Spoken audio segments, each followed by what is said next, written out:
Oi pessoal, tudo bem? Estou aqui novamente trazendo algumas reflexões para vocês e dica de leitura, né, acerca da prevenção, né, da violência e dos abusos sexuais que crianças e adolescentes sofrem. Eu queria apresentar para vocês, lembrando que eu sou professora Tânia, né? Tânia Garcia, sou pedagoga, sexóloga e estou abraçando essa causa, principalmente nesse mês de maio, né? Que é o Maio Laranja, onde é o mês dedicado à luta, né? À prevenção pelos direitos, pela vida das crianças, dos adolescentes, né? Eu queria apresentar para vocês esse livro, Educação e Saúde, o professor diante da violência sexual. Quem escreveu foi Tatiana Savoia Landini, editora Cortez.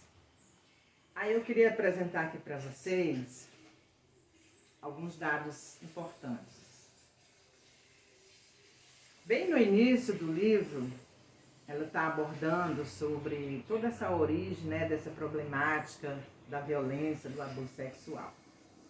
Ela coloca assim: atualmente e desde o início da década de 90, a violência sexual contra crianças e adolescentes está muito em evidência. É difícil passar um dia sem que jornais, diários publiquem alguma notícia sobre esse assunto. Escândalos não faltam. Envolvem escolas, famílias, padres, grupos organizados de tráfico e exploração, a internet, entre tantos outros.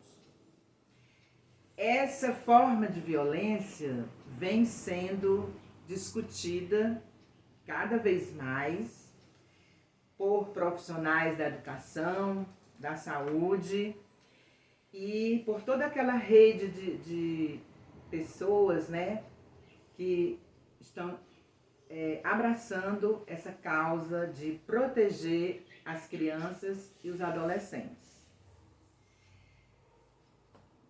Aqui tem outra coisa bem interessante também que a Tatiana cita. Ela diz que toda essa análise histórica que é feita na sociedade ocidental tornou-se, com o passar do tempo, né, mais sensível à violência sexual, incomodando-nos mais com a violência voltada para crianças e adolescentes. Então, assim, ela coloca que o crescimento, né, da esfera da intimidade e a valorização da vida íntima, da sexualidade, da individualidade e dos sentimentos focaliza o olhar no trauma, nas consequências psicológicas da violência sexual.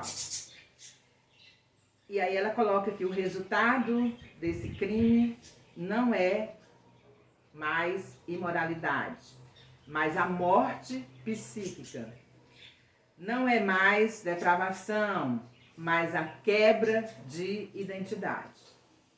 E aí ela traz uma questão bem interessante para a gente refletir. Veja só, nosso olhar é ainda mais sensível à violência sexual contra crianças. A equação junta-se então o ideal de pureza e a ideia introduzida pela psicologia de que crianças e adolescentes estão em um estágio específico da vida em que é grande a necessidade de proteção. Uma criança violentada sexualmente é uma criança cuja a sua infância foi amputada, que foi introduzida prematuramente no mundo adulto, erotizado e sexualizado. Então, assim, quem são os responsáveis por essa proteção às crianças?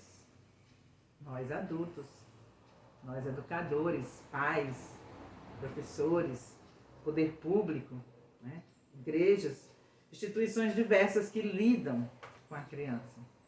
E aí eu vejo que, embora a gente percebe que esse discurso está vindo à tona, né, cada vez mais, ainda não é o suficiente. Porque, infelizmente, ainda existem pessoas que consideram isso um tabu. Tem medo de falar dessas questões porque acham que podem despertar o interesse da criança, do adolescente, sobre essa questão. O que a gente sabe que não é verdade, porque a informação, a educação, ela principalmente sendo preventiva, ela pode salvar crianças e adolescentes de abusos. Deixa eu apresentar também aqui para vocês outro dado bem interessante, que ela fala com o título de como essa questão tem sido tratada.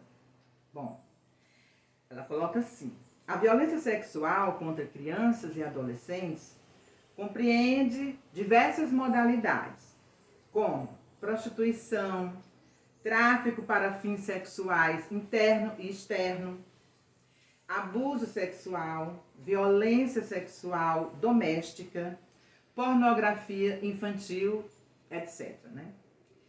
E ela traz também um conceito sobre abuso sexual. Esse conceito é dado por Alberto, na página 58 do ano de 2006.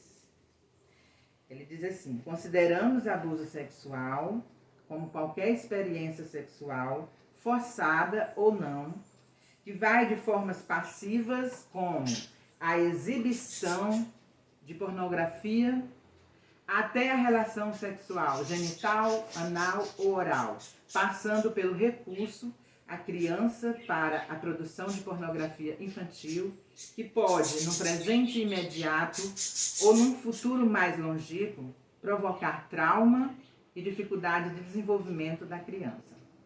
No que respeita à idade limite para se definir o menor, pensamos que ela será sempre teórica, entre 16 a 18 anos, pois a percepção da experiência irá depender do desenvolvimento de cada sujeito, não devendo esquecer as experiências no campo da sexualidade em que os adolescentes, as crianças estejam envolvidos. E ela traz também uma divisão acerca desses abusos. Ela diz assim: a noção de abuso sexual inclui uma diversidade de atos, desde carícias, manipulação dos genitais, das mamas, do ânus, voyeurismo, exibicionismo, até o ato sexual com ou sem penetração. E aí ela diz assim: o abuso sexual sem contato físico. Nós temos assédio sexual, que é aquele constrangimento, né, com o intuito de trazer um favorecimento sexual. O abuso sexual verbal, que são conversas onde as atividades sexuais trazem, através dessas conversas, o objetivo de desenvolver o interesse da criança ou do adolescente para essa questão. O exibicionismo é o ato de mostrar, né, os seus órgãos genitais ou de masturbar diante, tá, de uma criança ou uma adolescente. O voyeurismo é o ato de observar fisicamente os órgãos sexuais das crianças e dos adolescentes. Aí tem também o abuso sexual com contato físico, que no caso é o atentado violento ao pudor, né? Onde procura-se forçar a criança ou adolescente a praticar atos libidinosos, né? E tem o estupro, que no caso é a conjunção carnal, né? ou a prática de outro ato libidinoso com menores de 14 anos. Tem a corrupção, que é a indução de menores de 14 anos a satisfazer a lascívia de outra pessoa. E tem a violência sexual mediante fraude, que é um conjunto carnal ou a prática de outro libidinoso mediante fraude, ou outro ato que impeça ou dificulte a livre manifestação. Ela também trata, gente, do abuso sexual extrafamiliar, que é quando o abusador não possui laços familiares ou de responsabilidade com o abusado. Depois ela coloca o abuso sexual institucional, que é quando o abuso ocorre em instituições responsáveis por prover cuidados substitutivos aos da família ou instituições encarregadas da aplicação de medidas privativas de liberdade. Bom, eu trouxe essas questões todas para vocês porque, infelizmente, ainda falta mais comprometimento, mais atitude por parte da família, das escolas, das igrejas, das instituições de uma maneira geral, da sociedade de uma maneira geral, nessa luta de combate à violência sexual com crianças e adolescentes, certo?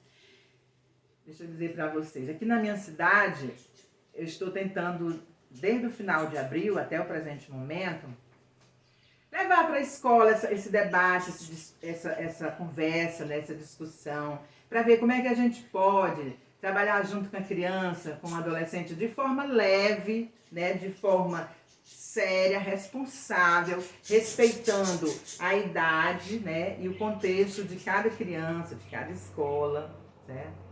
E não tenham recebido apoio.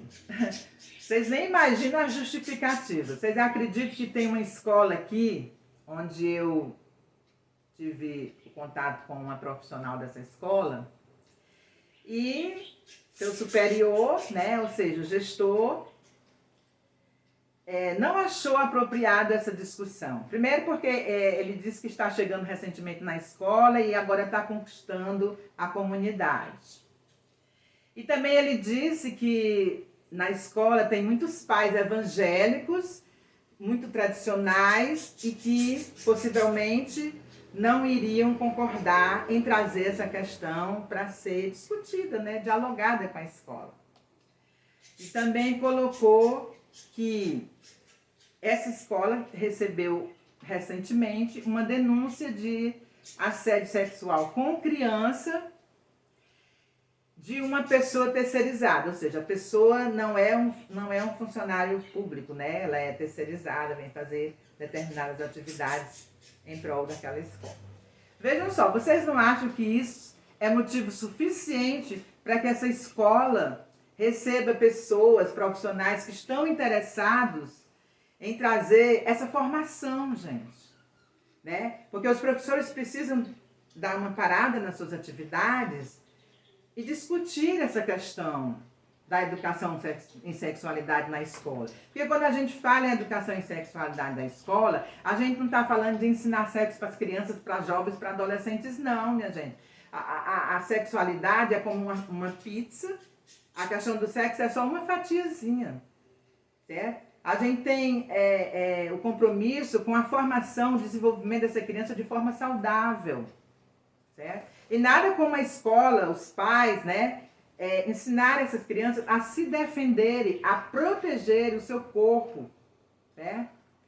Inclusive de pessoas próximas, porque a estatística diz que muitos abusos são feitos por pessoas próximas daquela criança, por conhecidos ou familiares. Eu acho que todos vocês já devem ter ouvido falar sobre isso, né? E enquanto a escola, a família se omite de trazer essa educação, essa formação, essas informações para prevenir a criança, para salvar uma criança de abusos, enquanto a escola está parada, omissa, crianças e adolescentes estão sendo estuprados, estão sendo violentados e abusados, certo? Às vezes, minha gente, é só um sentar no colo do Papai Noel, é só um sentar no colo do vovô, do titio, porque não está escrito na testa quem é o abusador. Fora a erotização, né? Crianças pequenas dançando, rebolando o corpo na internet. A internet é livre. Ninguém sabe quem é o abusador. E tem pessoas postando imagens de vídeos de crianças dançando de forma erotizada. Para quem, minha gente? Colocando em risco seu filho, seu sobrinho, sua sobrinha, sua neta, seu neto, ali nas redes sociais.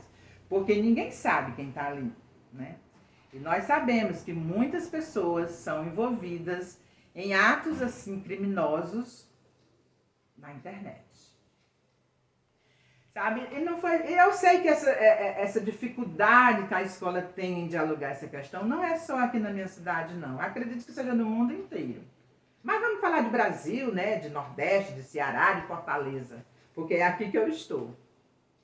Certo? Me propondo a ensinar as crianças sobre como higienizar o seu corpo, como conhecer o seu corpo, olhar para o seu corpo de uma forma saudável, né? Sem prejudicar o seu desenvolvimento. Né? Porque eu acredito que professor nenhum, que palestrante nenhum vai trazer algum prejuízo para uma criança, para um adolescente, quando ele se propõe a discutir essa questão, certo? Da educação e sexualidade na escola. Eu creio que todo mundo que tem essa intenção pensa no bem-estar da criança, certo? Eu faço um curso Master Exepaz, que é um curso de educação sexual e emocional voltado para o combate e prevenção da violência sexual para crianças e adolescentes. Nós somos chamadas de embaixadores das crianças. Por quê? Porque nós estamos nos propondo a defender, a cuidar, a proteger dessas crianças. E a chamar você, professor, você, mamãe, papai, vovô, e você, poder público, a abraçar essa causa e procurar defender a criança e o adolescente desses abusadores. Okay? Maio Laranja está aí, vamos abraçar essa causa e vamos abrir espaço na escola para que pessoas que eu digo profissionais sérios, trazer esses argumentos, esse diálogo, esse debate para a sua escola em defesa da criança e do adolescente. Conversar primeiro com os professores, depois conversar com a família e depois com as crianças e com os jovens, através de música, através da arte, de brincadeiras. Ensinar a criança a se conhecer e a defender o seu corpo dos abusadores, que pode estar dentro da sua casa, ok? Obrigada pela atenção de vocês, desculpa aí o vídeo grande, eu acho que ficou um pouco grande, mas eu precisava colocar essas questões para vocês. Tchau, tchau.